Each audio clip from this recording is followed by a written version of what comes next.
Here at Daytona, we have a perfect day to kickstart a new series of Winston Cup racing. And today, it's NASCAR's All-Star Race, the 14 fastest of 1996 in two 10-lap sprints for $370,000. Let's meet the pole sitter with Mike Joy.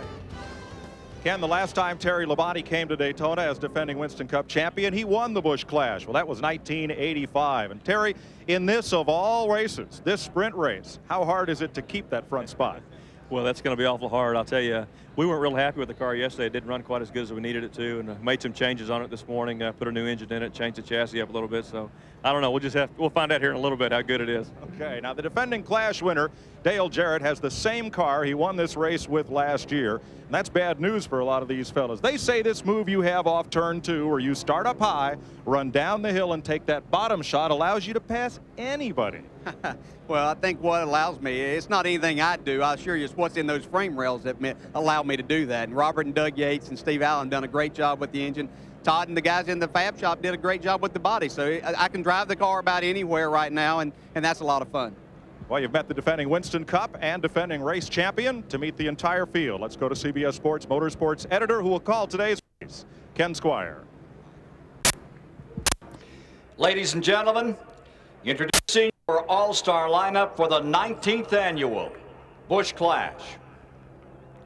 Drawing 14th and last position, the 1995 Winston Cup champion, number 24, Jeff Gordon.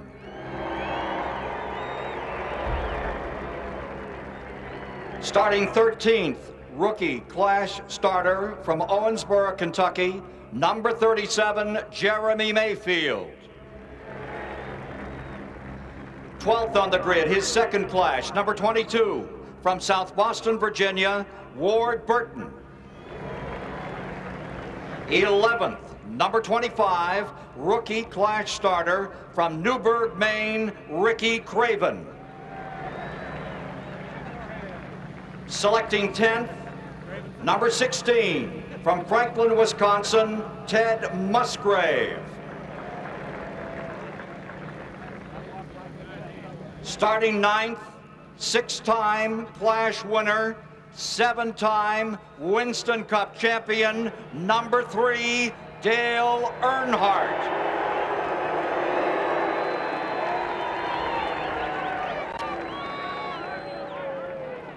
Eighth position, rookie Clash driver, number 99, Jeff Burton. Picking 7th, 1991 Daytona 500-mile champion, native of Salinas, California, number 28, Ernie Irvin. Drawing 6, rookie Clash starter, number 30, from Grand Rapids, Michigan, Johnny Benson. 5th place, his 3rd Busch Clash start, from Corpus Christi, Texas, number 18, Bobby Labonte. 4th position, 2-time and defending Daytona 500-mile champion, defending Clash champion, number 88, Dale Jarrett. 3rd position, 1989 Winston Cup champion, from St. Louis, Missouri, number 2, Rusty Wallace. Outside of row 1, 18-time Winston Cup winner, number 6, from Batesville, Arkansas, Mark Martin. And on the pole, the 1985 Busch Clash winner, the 1984 and defending Winston Cup champion, number 5, Texas, Terry Labonte. Ladies and gentlemen, your starting field for the 1997 Busch Clash. Drivers, to your cars. You couldn't have a nicer day for a race than what we have right here at Daytona International Speedway. The temperature may break 70. The 14 drivers will face off against a headwind of about 10 miles per hour down the backstretch. The man everyone is talking about, as always in this race, is starting 9th, and he's standing by with Dick Berggren right now. Well, it's a go-fast kind of race, and this is a go-fast kind of driver, Dale Earnhardt. He's made this show 10 times. He has won it 6 of the 10. How about it, Dale? You ready to go get him? Not quite, but I'm getting buckled up here. Is there any strategy for this event other than running flat out? You're right, flat out. Well, that's the way he's going to have to run it. He's got a great horse to run it in, Ken Squire. This is the same car that finished 2nd in last year's Daytona 500. The Duke speaks. The man in black, the Intimidator, ready to give it a go here today. Hello, everyone, and nice to have you with us at Speedweeks coming up. The 125, the 300, the 500, all on CBS this year, and joining us once again to do all of that, the two-time Winston Cup champion, Ned Jarrett. Let's talk about this race for just a moment. Well, to get into, Ken, you had to win a pole position during the 1996 NASCAR Winston Cup season. 14 drivers did that, but one of them was not eligible for the Busch Clash. Bobby Hamilton actually won 2 poles during the season, but Richard Petty, his car owner, chose not to carry the Busch decal on his race car. And that's a family thing, the choice of his own to make, and he's in the garage today. So, with him out of it, there were 13 of the pole winners that's in the race, and then there's a wild card entry, and that is Rusty Wallace coming from the 2nd round fastest qualifiers. It's a 2-segment race. They run 10 laps flat out, and then they stop. They can change tires, service the cars, and then they run 10 more laps with an inverted start, and that's where it really gets exciting. And the caution laps do not count in this race, and they're running for a purse of $370,000. I have to tell you, Richard Petty, 59 years of age, was saying that the reason that he was not in this race was because he'd have trouble with his mother, Elizabeth, if he ever ran that kind of a decal. Remember 1981? Well, if you were here, you saw a great finish. Right to the line came Benny Parsons, and the guy just barely in front of him, the loser the year before, was the winner that year. And he's been in 12 of these clashes. It's a delight to have Darrell Waltrip join us. Yeah, thank you, Ken, very much. Let's talk strategy. Great race. Yeah, it's a great race. The first strategy is to have that attitude that Earnhardt just had. Man, somebody ticked him off before they even dropped the green flag. So attitude is part of it. Everybody's got to be in this race. They do things to the cars a little different. They tape the grills up where the cars, I mean, you're going to melt this thing down. It's 2 5-lap qualifying runs if you want to look at it that way. They're going to melt them down. You got to hold it wide open at all costs. And you want to lose the first segment so you can start in the front and win the second segment. But the nature of a race driver is to pass everybody they possibly can. They want to go to the front if they can. You take Jeff Gordon starting back there in 14th position. I got to feel that he wants to check his car out, see if he can pass somebody, and he'll be able to find that out in the first couple of laps. And then if it don't work too good for him, then he can just stay back there and start up front in the second race. Yeah, everybody's got to be in the gate. The spotter's got to be on his toes. We got a short race here. Everybody's got to be sharp. The crew chief's got to be helping the driver. The driver's got to have that game face on. This is an exciting race. They kind of just feel each other out for the first 10 laps. They may just kind of rub each other in that first 10 laps. Look out in the second 10, though. That's when you better wake up Leroy. And Ken, the cars are set up a little different for this race than they are for the Daytona 500 because of the shortness of it. So we're just about down to it, ready to get that command to fire this one up and get the 1997 Winston Cup season underway with this, the Busch Clash. Let's go trackside. Today's Grand Marshal, the Regional Director of Public Supermarkets, Mr. Ralph Phillips. Gentlemen, start your engine.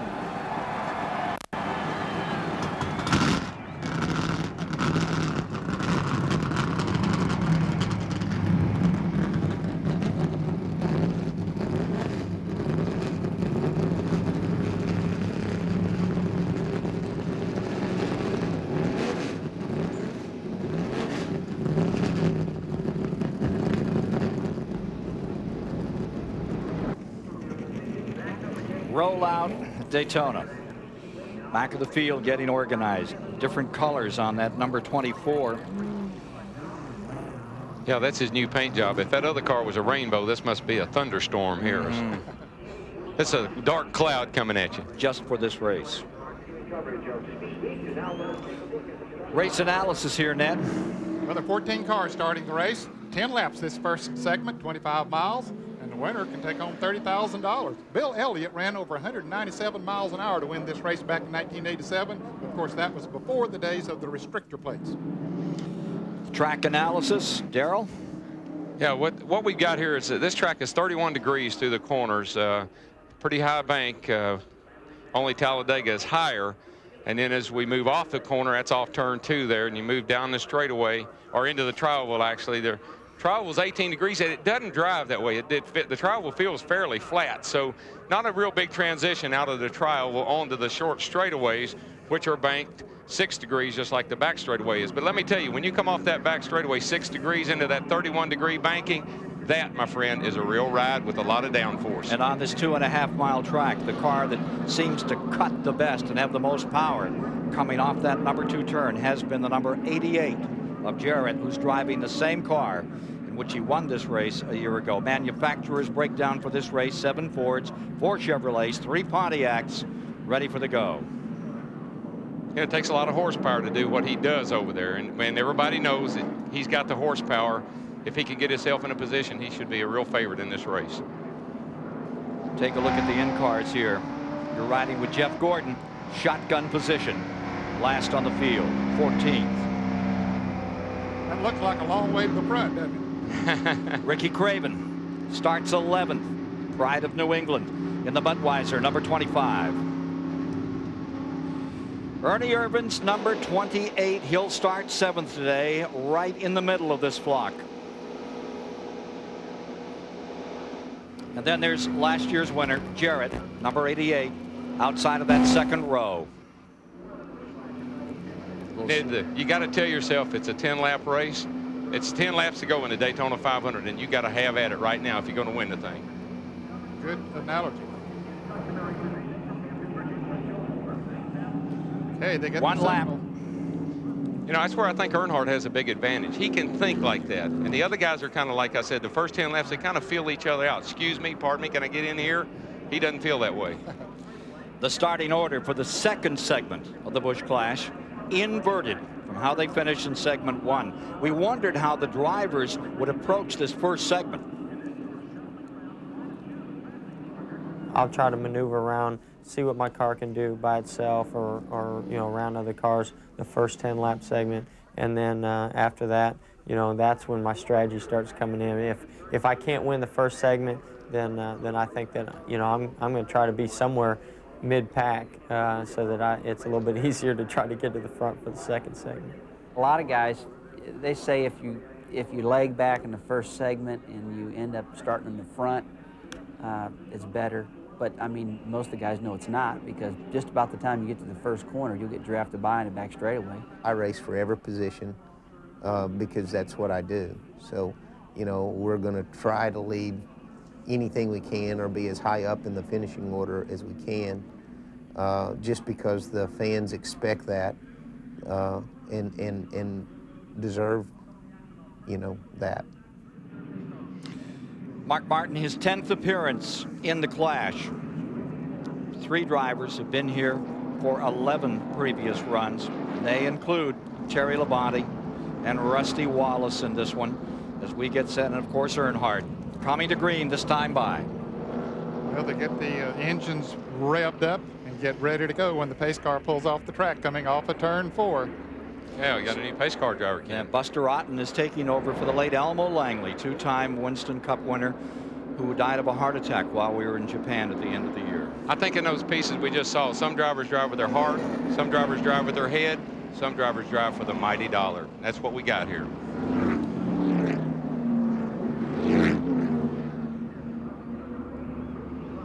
Out of 4. I'd like to have a heart monitor on those guys right now, because mine's beating 900 miles an hour. Pace car is in. Ladies and gentlemen, welcome to 1997 Winston Cup style. Boy, big move for Labonte. He got a great start. That may have been set up. Him and Mark may have decided to do that. Right, because Mark jumped right down behind him as soon as Labonte jumped out in front. Ernie Irvan tries for the inside 3 wide into 1 and busts his way through. Coming up to speed. They won't attain full speed till about turn 3. Here's Earnhardt looking on the inside of Bobby Labonte. 3 wide. That's the Earnhardt trademark. Coming off of that second turn, he got the draft. And here he goes, passing them. Bobby Labonte going backwards, Earnhardt going forwards. Yeah, Labonte, I watched him in practice. That Pontiac is not as fast as that Chevrolet was last year. They've still got some work to do. Down they come to complete lap number 1. Terry Labonte out in front, hanging right on the rear bumper. It's the number 6, the colors of Mark Martin, and right with him comes Rusty Wallace in the number 2. So as you stack them up at the present time, it's Chevy and a couple of Fords. I'm pretty disappointed. Earnhardt, he ain't going nowhere. He's kind of hung up right where he started. And those 4 guys out front are just booking on. So that's big. Yeah, they're hooked up in single file out there while the others race for position back there, and they're just pulling away. Yeah, they won't get away. There's no way you can get away. As soon as these guys back here bunched up, get lined up, they'll catch them back. But I'm surprised Earnhardt couldn't go any further up than he did. Well, he doesn't really have any room there now, Darrell. There's not much of a place for him to go. No, it's not. He bumper to bumper, as we say. Door handle to door handle. Coming around to complete lap number 2. Oh, here he goes. He's looking down on Ernie there. He decided that might not be the place to do that, so he backs off. Oh, man. Now, backs off and got passed. You know something? That's exactly what happened. And that's a replay of last year. When he you don't think Earnhardt's turned into the strategist here, do you? Well, can't believe it. Maybe he this is not what we would expect from him, I know. 186.6 that last lap. Terry Labonte leading. First time since '85 he's led in the Clash. And you heard him say in the opening, Ken, they changed motors, they changed the chassis, they've made a lot of changes. Look like it's working. The 1985 winner of the event comes down out of turn 4. Leading once again, Mark Martin is in second, Wallace is in third, Dale Jarrett up to 4th. Keep your eye on that 4th place car, number 88. Picked up to 187.7 on the last lap. You know, and that's down a couple of miles an hour over qualifying speed. So, you know, they're not setting a blistering pace by any means. Take a look at this. Craven just picked up 2 spots as he moved under Ernie Irvan. Challenges Ward Burton in the 22 to Dick Berggren. Larry McReynolds is Earnhardt's new crew chief this year. So far, Earnhardt hasn't said a word to McReynolds, who is just standing here in the pits watching television, shaking his head. He said this was not the plan. They did want to go to the front. They don't know what's wrong with the car. They won't let him do that, though. Boy, did you see Ernie Irvan? He was 3 wide down on the apron and showed a little maturity there. He backed off. That was a smart move to back off because it backed in big trouble. Craven got left out of the draft and slid back. Irvan has a fast race car. Here he goes again. He's going to make it 3 wide into 1. He has a run. He might make it work this time. Yeah, he's got the position this time, Ned, and there he goes. He's got a fast car, and he'll help the guys up there in front of him if he catches them. 14 cars starting, 16 a year ago. Good field.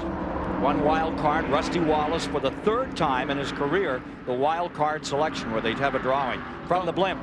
Don't look now, but we're coming up on halfway. Yeah, this one gets your blood going. It really does. And you know, that surprises me, the 4 cars that are up front like they are. I knew Terry starting on the pole had you know, that's a good place to start, but I didn't know if he could stay there or not.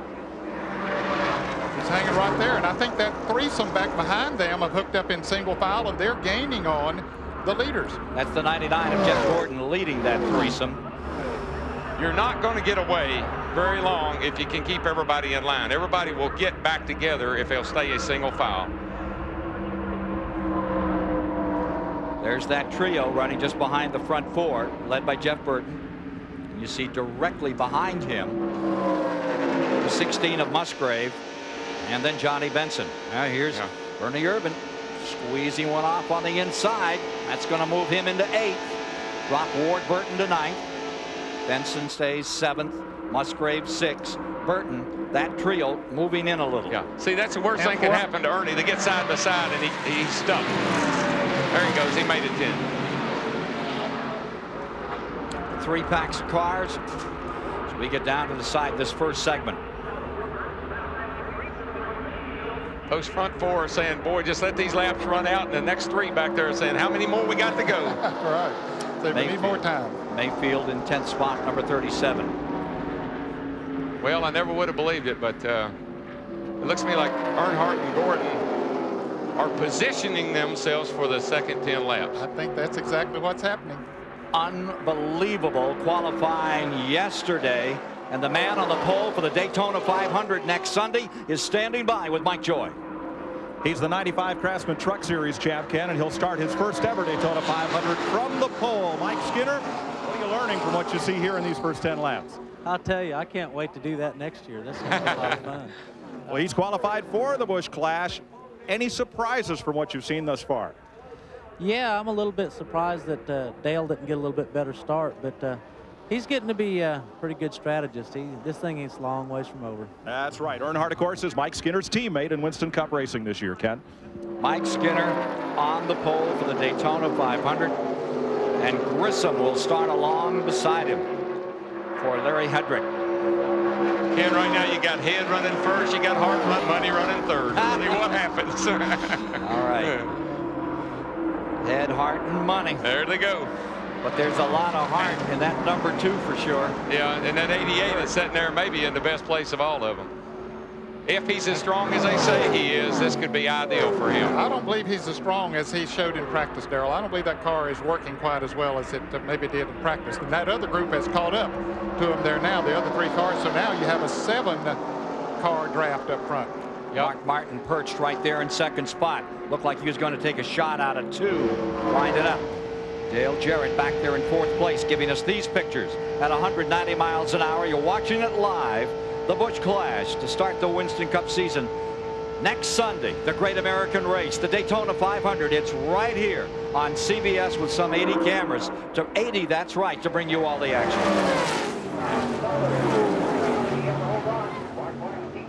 They continue to move them around in the draft. Right to the outside goes Jarrett. He's looking up there. Are we? We're coming up on the halfway, aren't we? 10 laps. I mean, this is the last lap right here. First segment coming down. This is where it gets interesting. Who's got what?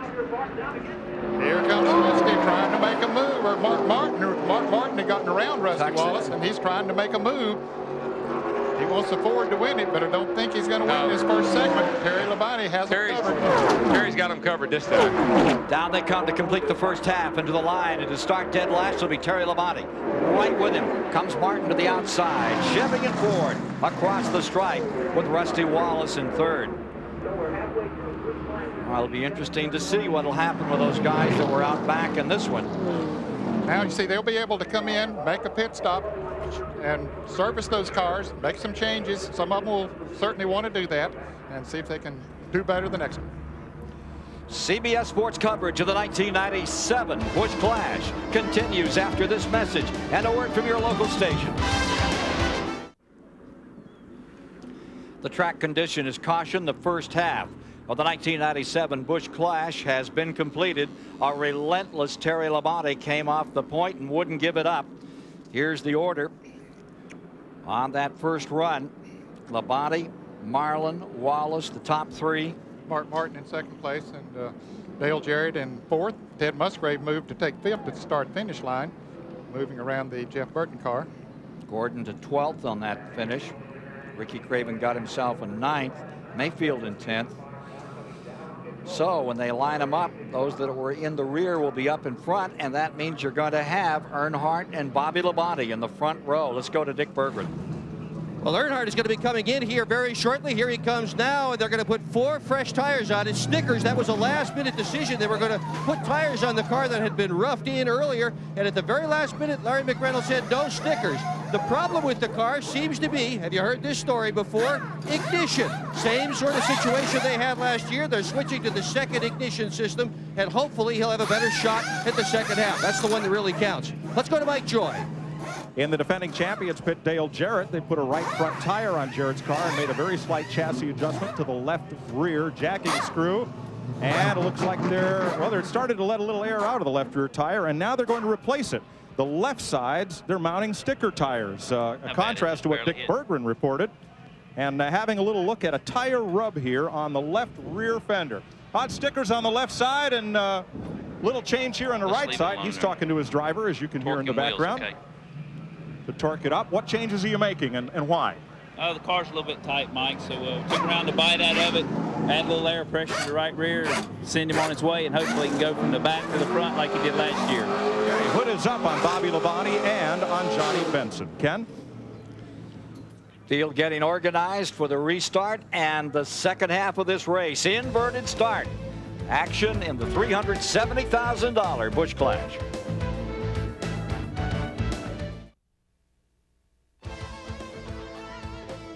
This CBS Sports Race Summary is sponsored by Econo Lodge.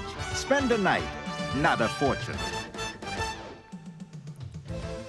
Taking a look at the race summary after those first 10 laps, it was 1 leader all the way. Terry Labonte averaged over 185 miles an hour. Of course, there were no cautions. The biggest move was Ted Musgrave, who started 10th and finished 5th. The Budweiser Blip and its Eye in the Sky camera, proud to provide you with these live shots 1,000 feet above this 2.5-mile racing facility. Yeah, right now is when the driver, reality just hit him when he comes back around. He says, golly, why'd I win that first segment? Look where I am now. Well, here comes Earnhardt. 91, 93, 95. Odd years. This is 97. As you take a look at that inverted grid, it's like short track racing on Saturday night. We got Bobby Labonte and Dale Earnhardt in row 1. In row 2, there's Jeff Gordon and Ward Burton. Row 3 will be Jeremy Mayfield and Ricky Craven. For row 4, Ernie Irvan, Johnny Benson there. Row 5, Jeff Burton, Ted Musgrave with that big move in the first 10-lapper. Row 6 is Dale Jarrett and Rusty Wallace. And row 7, Mark Martin and Terry Labonte. They'll be men on a mission. Here's Mike. Bobby Labonte's crew had the hood up for some time, Ken. They think the ignition timing is off. If he's driving a Ford, that wouldn't be a problem. The distributor's on the front of the engine, but with a Chevrolet, they would have to take off the cold air box and the air cleaner to get to it. They closed the hood and sent him out there the way it was. There's a big difference in the money in the first segment versus the second segment. So, you know, you got to think about that. I mean, the way the race is set up, you got to figure out, you got to have a little bit of strategy. We were talking about passing people, but you got to know where you're going to be at the second segment. That's when it counts. And you pick a hole and try to hope it's the right hole and try to fill it. 14 Busch Clash starters represent 11 Winston Cup championships. That's Ray Evernham. 150 pole positions, 198 victories, $109 million in winnings rolling around that track. Jeff Gordon settles down and gets ready for this run.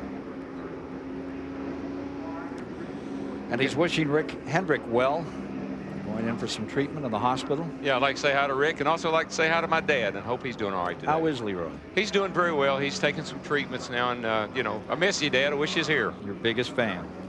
Well, here's Jeff Gordon looking out from the inside of row 2. Pace car coming in. We're ready to go racing once again. With Ned Jarrett, Darrell Waltrip, I'm Ken Squires. We watch them come to the line for the 97 Busch Clash decision time. 10 laps. Clear high, clear if you want it. See, Labonte hadn't been able to go. You know, his cars looked like it was real slow, but he got a good start there.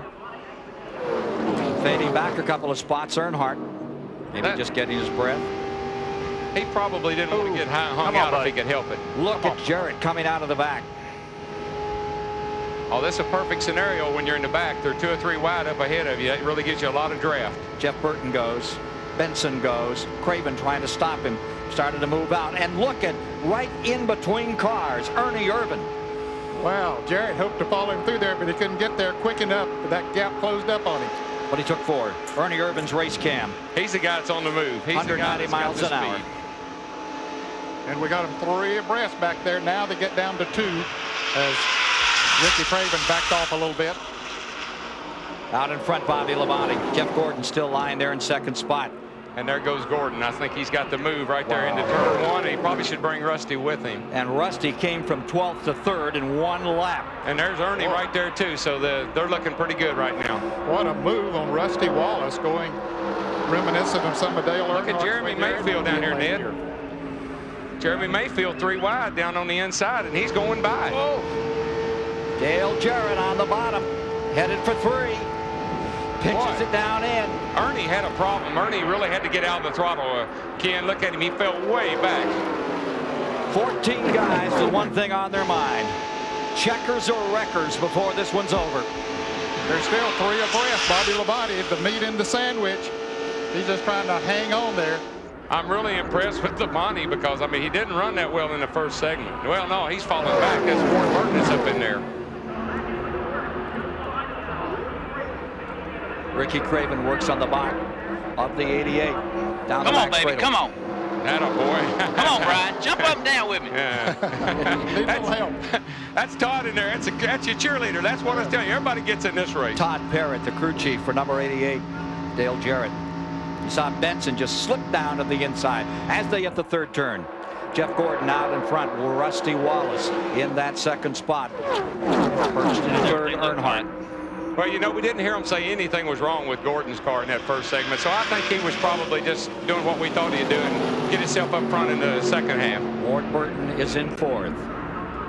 Jeremy Mayfield fifth in the 37. On it the last time when we pitted. Boy, Terry can't make. He's not going anywhere. Terry got what he wanted. I won the first segment. Y'all can have the second. Got his 30,000. That's right. I had a good show. Made my sponsor happy. Listening to Todd Parrott trying to bring the 88 of Jarrett around as Gordon continues to lead. Wallace number 2 in second and Earnhardt number 3 secures third, and there's about a 2-car length interval between third and fourth position as they come down out of 4. You got to be impressed with Ward Burton and Jeremy Mayfield. I mean, those are young guys that are very inexperienced in this race. Back in 6. Jarrett, 7th, Benson. Benson doing a great job also. This is his first Busch Clash.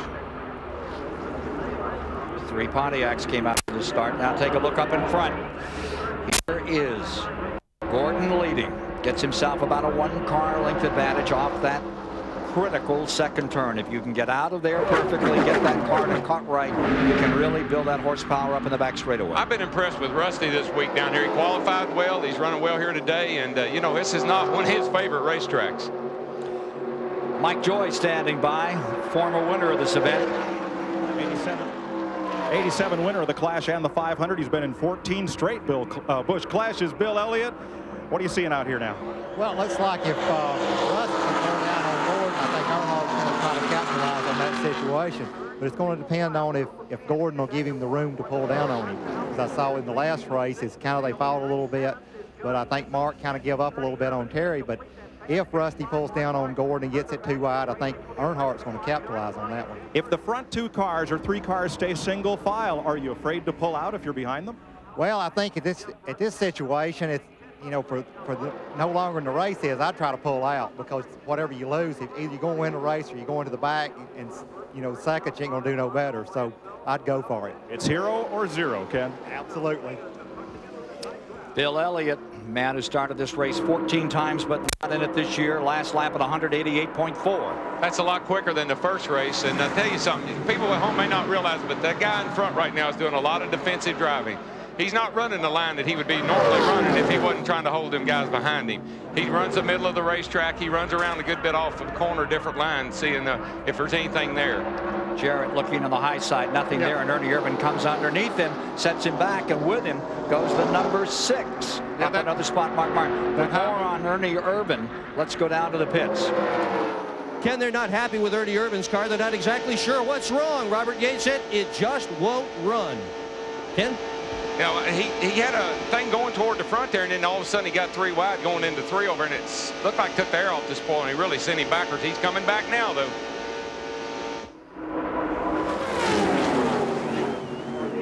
Gordon continuing to stay on the point, and Wallace after that first lap move from 12th up into 2nd. Here you got Mark Martin and Terry Labonte, and they're at the back of the field, and they won the first segment. So drafting and positioning in this race is so critical. With 7.5 miles to go, you've got Gordon deployed first, then Rusty Wallace right there. Anybody got anything more to show? I think they're showing everything that they got right now. Yeah. I think the biggest thing is going to be what Rusty does to the 24 car, to Gordon.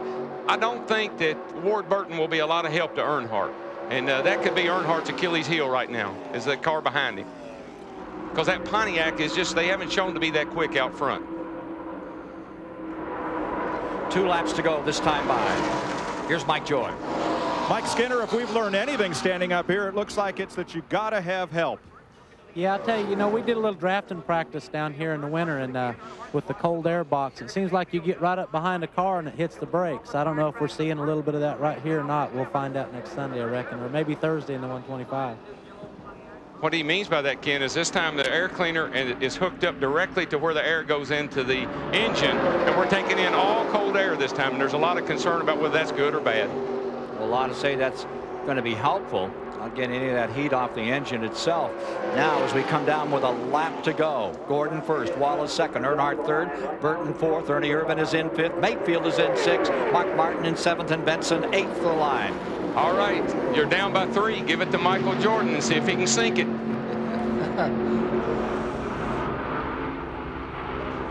And see if Jeff Gordon can hold off Rusty Wallace. This is the toughest part in the race right here. It's when you come off that corner and want to know if you wonder if you got enough to make the move or not, and he doesn't have. That's pretty much a done deal, looks to me like. Gordon takes us down out of turn number 2. Wallace closing in. Yeah, he needed to make his move off turn 2 if he's going to have it. It's a done deal when they come off a 2. Down for the checkers. To the stripe. 3 wide out and back, but where it counts for the big money. Across the line for the checkers. Give it to Jeff Gordon, his second win in the Busch Clash. Won it at 22 years of age back in 1994. Wheels another victory here today. Gordon coming out on top. Wallace in second from 12th spot. Then it's Earnhardt for third. Ward Burton in fourth. Ernie Irvan in fifth. Mark Martin comes across sixth. Dale Jarrett back there in seventh. Let's see. That would, in that last shuffle, Ricky Craven back up to 8th position. Johnny Benson dropped to 9th on that last lap, and Jeremy Mayfield wound out the top 10 with Terry Labonte, Ted Musgrave, Bobby Labonte, and Jeff Burton rounding out the top 14. Victory lane's where they're headed. That's where you'll be headed to meet the winner of the 1997 Busch Clash right after this. Back with you at Daytona, and let's go right to victory lane with Mike Joy.